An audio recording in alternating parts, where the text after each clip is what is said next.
তিরমিজি শরীফে তিরমিজি সাহেব রাহমাতুল্লাহ আলাইহি নবী করিম সাল্লাল্লাহু আলাইহি ওয়াসাল্লাম থেকে তিনি নিজেই বর্ণনা করছেন যে ইমাম হাসান আর হোসেন আর কোনো কেউ নয়।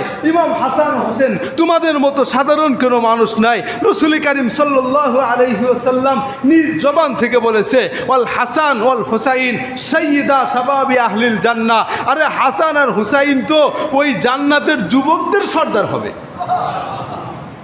কি হবে বলেন না কেন? বলেন, জোরে বলেন।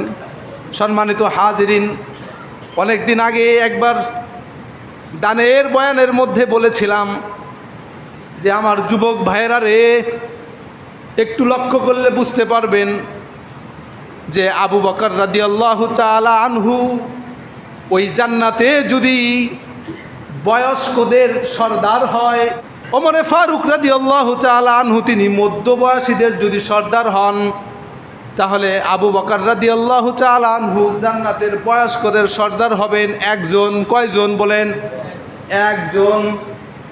ওমরে ফারুক রাদিয়াল্লাহু তাআলা আনহু মধ্যবয়সীদের সর্দার হলে হবে কয়জন? পৃথিবীতে যত সর্দার ছিল, গোত্রপতি ছিল কয়জন? জোরে বলেন, বলেন বলেন।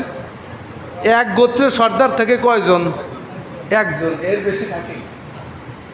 কোনোদিন দেখছেন যে দুইজন সর্দার? সর্দারের অনেক ভারপ্রাপ্ত লোক আমরা দেখছি, ইনি সর্দার, উনার ভারপ্রাপ্ত সে। কিন্তু পৃথিবীর বুকে রাজাও একজন হয়, সর্দারও একজন হয়, সমস্ত বড় বড় পদের মাথা একজন হয়।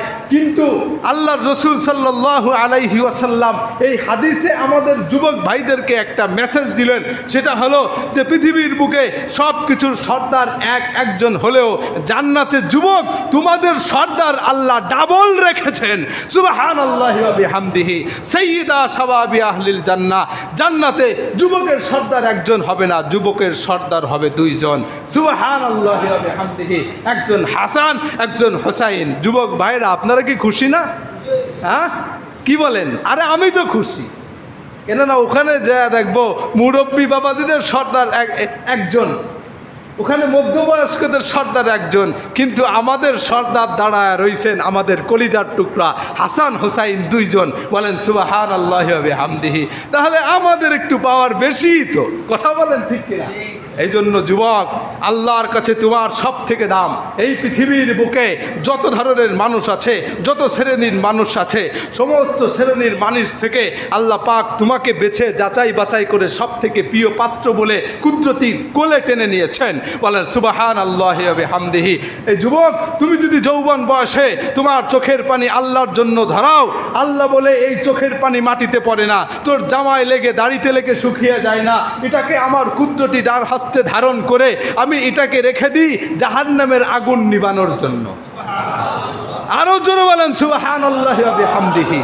যুবক, তোমার চোখের পানি যদি আল্লাহর ভয়ে পড়ে, তাহলে সেই পানি তোমার জামায় দাড়িতে শস্যুতে লাগে না, জমিনে পড়ে জমিন শোষণ করে না, বরং আল্লাহর কুদরতি হস্তে এটা সংরক্ষিত থাকে, আল্লাহর সংরক্ষণ সংরক্ষিত থাকে। সহিহ হাদিসে আল্লাহর রাসূল সাল্লাল্লাহু আলাইহি ওয়াসাল্লাম বলেছে, যেই যুবক আল্লাহর ভয়ে কাঁদে তার জন্য আল্লাহ জাহান্নামের আগুনকে হারাম করে দেয়। যুবক, এটা তোমার যৌবনের পাওয়ার, এটা তোমার যৌবনের পাওয়ার। যেই যুবক অবৈধ প্রেম করে না, অবৈধ সম্পর্ক করে না, বরং কোনো যুবতী যদি তাকে অফার দেয় যে আসো আমরা একটু যৌন চরিতার্থ করি, আর ওই যুবক ক্লিয়ার কাট জানিয়ে দেয় আমার বাম পাশের হৃদয়ে শুধুমাত্র আল্লাহর ভয়, পৃথিবীর আর কোনো লোভ লালসা কাম প্রবৃত্তি নাই, আমি আল্লাহকে ভয় করি, যাও যাও যাও তুমিও আল্লাহকে ভয় করো, আমার এই পবিত্র দেহ নাপাক করার আহ্বান নিয়ে তুমি এসো না। আল্লাহ বলে এই যুবক যৌবন থাকতেও যৌবনকে আমার ভয়ে যখন অবৈধ পথে ব্যয় না করলো, আমি আল্লাহ খুশি হয়ে আমার আরশের ময়দানে একে জায়গা দিয়ে দিলাম। যুবক, এটা তোমার যৌবনের পাওয়ার। কথা বলেন ঠিক কিনা? ইসলাম সুদূর বাংলাদেশ পর্যন্ত এসেছে, হাজার হাজার মাইল দূরের আরব কান্ট্রি থেকে এই যৌবনের যুবকের তরবারির ঝঞ্ঝায়। কথা বলেন ঠিক কিনা? এজন্য যুবক, তোমার অনেক পাওয়ার। এমনকি তোমার পাওয়ার ডবল করে আল্লাহর রসুল নিজে জবান থেকে জারি করে দিলেন, আল হাসান আল হোসাইন সৈয়দা শাবাবি আহলিল জান্নাহ। যুবক রে, এই পৃথিবীর বুকে তুই শুধু শক্তিয়ান গরিয়ান মহিয়ান না, বরং ওই জান্নাতেও আল্লাহ তোমার সর্দার ডবল দিয়ে তোমাকে সম্মানিত করবে।